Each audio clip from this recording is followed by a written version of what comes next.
Finally, we'll wrap up. Head coach Seb Hines. Seb, second to last game of the regular season. Head up to Gotham, top 14. What kind of matchup do you expect against them? Yeah, I mean, it's two teams who are at the top of the table. Obviously, it's going to be competitive. They've got a lot of good quality players, and so it'll be a good challenge for us to go away from home and hopefully bring back 3 points. What else? Kind of coming off this past weekend, how's the team feeling? How's the vibe and training been? It's been good. I mean, obviously, it's disappointing that we lost the game against Portland. But yeah, they're ready to go. They're ready to go out and compete in training and ready for this game on Sunday against Gotham. So you kind of approach these last two games of the season. Obviously, you clinch a shield, you clinch first place. You know what you're getting into for playoffs. How do you kind of approach these last two games, knowing that there's really nothing for you guys to play for other than you overall playing the game and competing, but knowing that you still have playoffs ahead of you and kind of mitigating everything else that's in between. Yeah, I mean, it's kind of weird because in every other country, you win the league and you're done. Over here, it's a little bit different. And so we have to adapt to that. It's given us an opportunity to have 3 games spare to make sure that we continue to play at a high standard, refining, some elements of our game as well.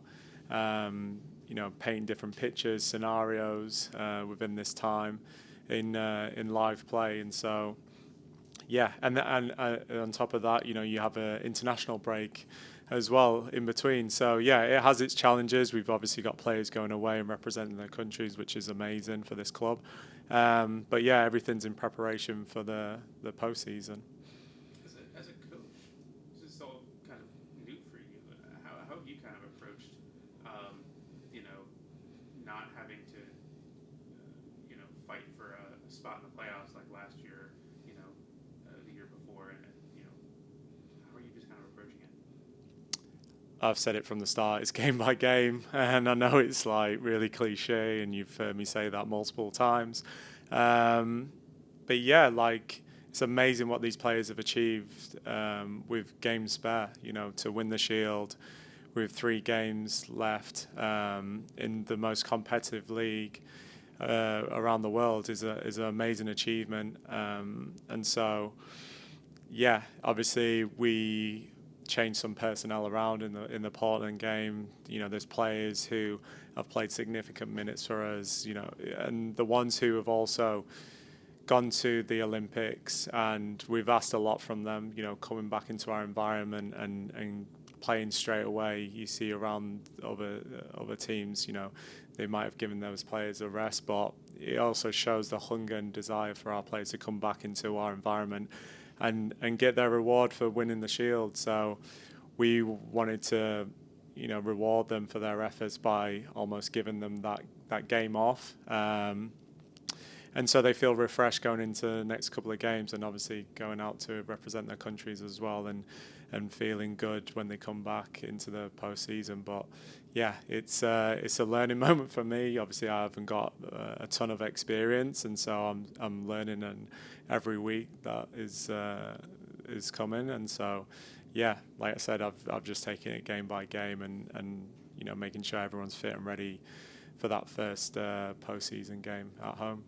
How much do you kind of lean on your staff in order to help kind of through this process? I mean, Giles has been there as a player, but never really as a coach.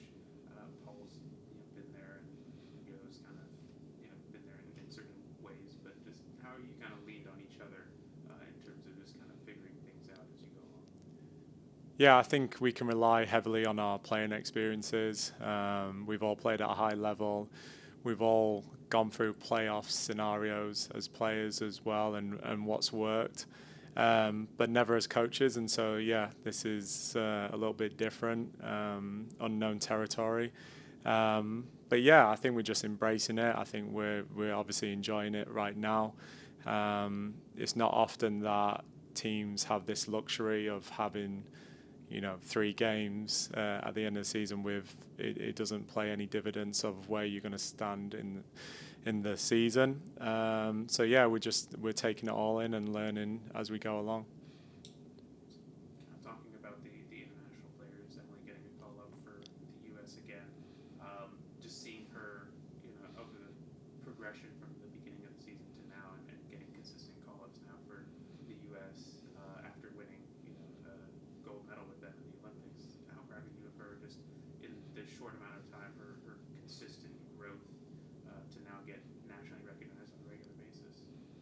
No, it's massive. It's massive for M. It's massive for the club. It's massive for the organisation.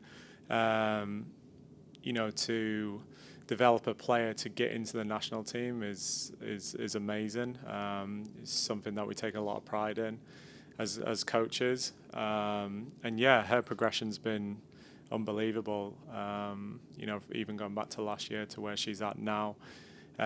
We just hope she gets time on the field this time. It'll be amazing for her, and a big pat on the back for her because she fully deserves that opportunity to go out there and wear the shirt and represent her nation, albeit in a friendly, but it's your first cap, and it'll be an amazing experience for her, as well for hopefully the rest of the internationals get playing time. Not too much though, because we need them back here. But I think anytime you can represent your country, it's a massive achievement.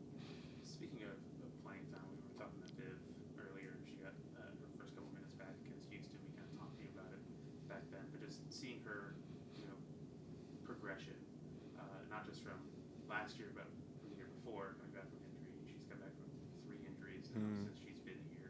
We've been able to see her come back every time. Just how proud are you of her and her resiliency to be able to continuously, work through those adversities and come back stronger? I think you said it there. Her resilience is amazing. Having experienced multiple injuries, it's always difficult. You put yourself in a dark place where you don't see the light coming back because it's so far away. But she's persevered with it. She is in a really good place right now. Obviously, we have to manage her time and decision making. And it was just great to see her back on the field against Houston. It's a massive achievement, and her drive to make sure that she's fit and ready and ready to perform. And we've got a lot of competition in that position, and so it makes my job a little bit difficult because I can put anyone in there, and we know that they're going to perform at their highest. And so it's like having a new player this year. Getting Viv back and in a good place and ready to perform. And a great credit has to go to the medical staff as well, making sure that she's in a great position to perform as well. So we're excited to have her, and like I said, it's like having a new player at our disposal.